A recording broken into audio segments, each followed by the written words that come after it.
Reading academic papers can give you immense superpowers. For instance, it allowed me to solo win a Kaggle competition. So as a word of introduction, welcome to my channel. My name is Radek Gusmulski. I don't have a college degree and I work as a senior systems engineer at NVIDIA. In this video, I'll share with you 5 ideas slash techniques that will allow you to start reading academic papers and applying the information that they contain to the projects that you're working on, regardless of your background. Number 1, the incorrect way to read an academic paper. And this is how most people approach reading papers. This is how I had approached this in the past, and this will absolutely kill you. So you start at the top of the paper and you read it linearly till the end. And when you approach a term that you don't understand, or you find a math equation where maybe it doesn't seem to make sense to you, you start researching what that means, or maybe you will bring yourself up to speed on that particular mathematical concept.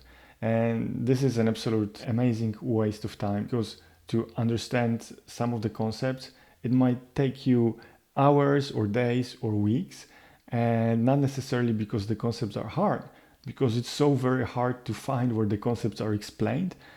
Or maybe this is some very niche idea where understanding it actually would not be useful to the project that you're working on.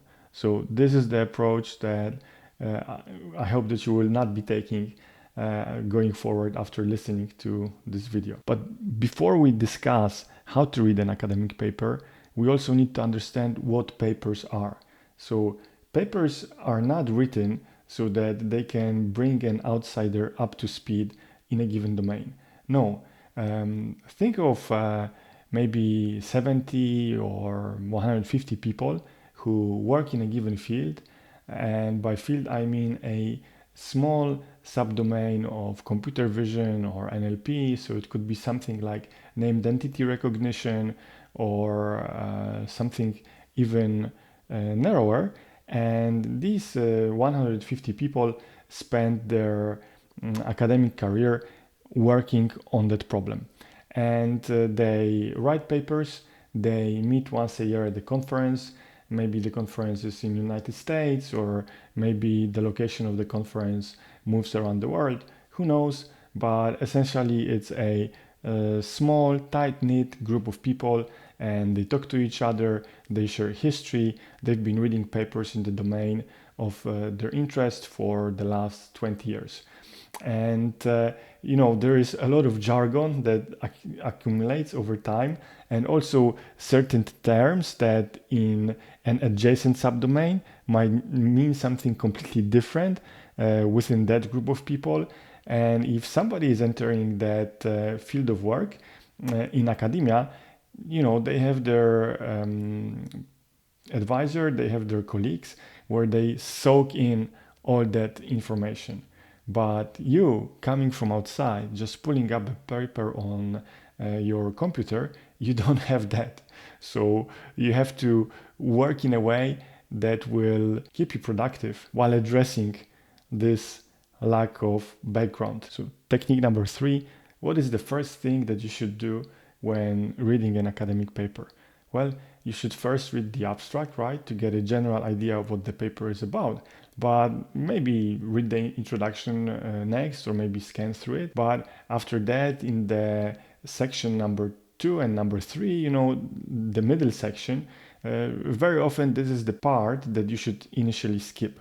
So you skip over it and you jump to experiments. And if you go through the experiments, just scanning through them, very quickly you can tell, hey, based on these pieces of information, is the paper something that is worth investing my time into?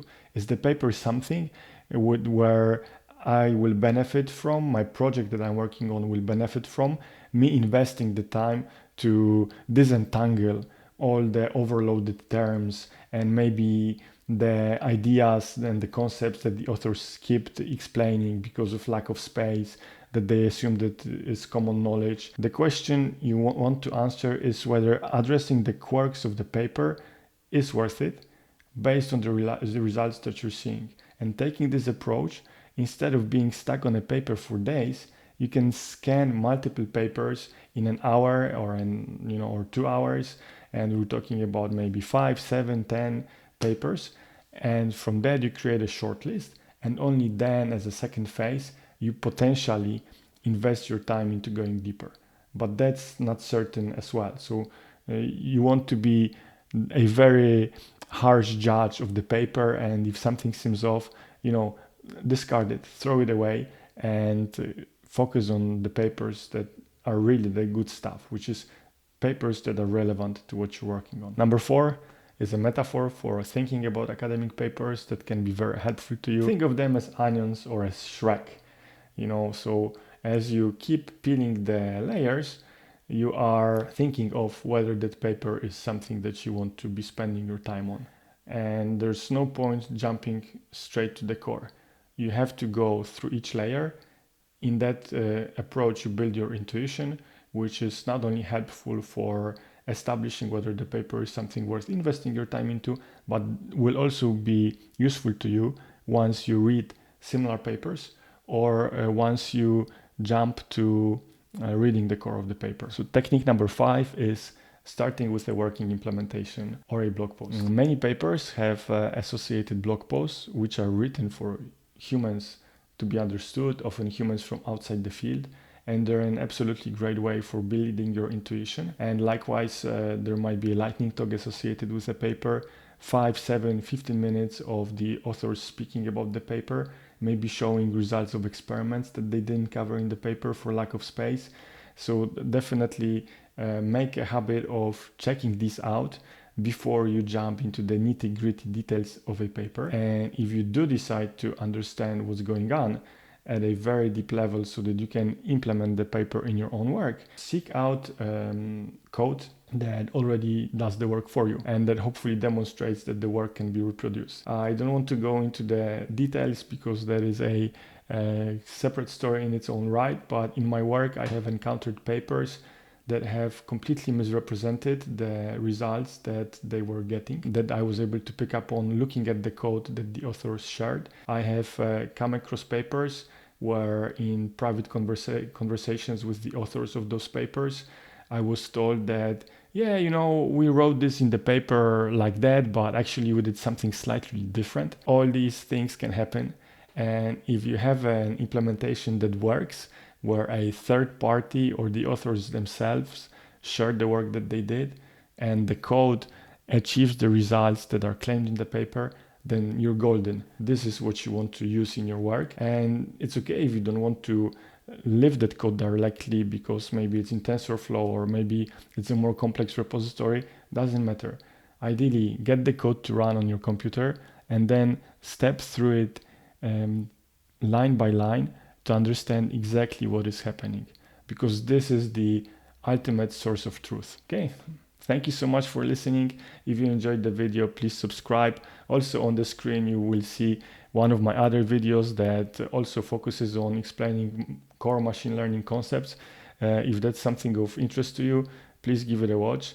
Thanks so much. See you around.